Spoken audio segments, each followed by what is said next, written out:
Labdien! Šodien es gribu parādīt, kā aprēķināt inversu matricu.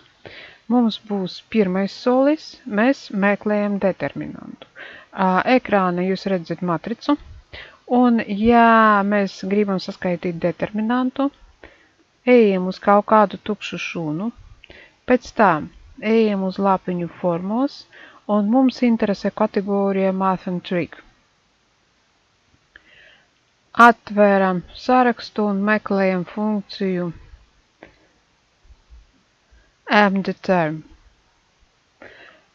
Kā jūs redzat, funkcija ir tikai viens arguments, array, un to nozīmē, ka mums vajag ienest mūsu diapazonu, kur atrodas mūsu matrica.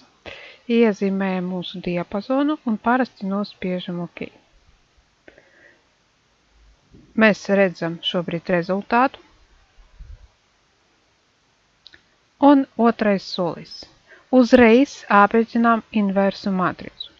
Un neaizmirstam pirmkārt iezīmēt mūsu diapazonu, kura būs rezultāts.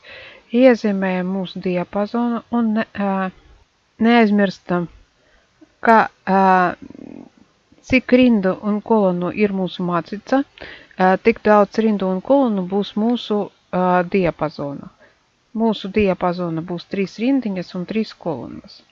Tālāk mēs atkal ejam uz lapiņu formos un ejam uz kategoriju Math and Trick. Šobrīd mums interesē funkcija, mēs izmantosim funkciju minvers.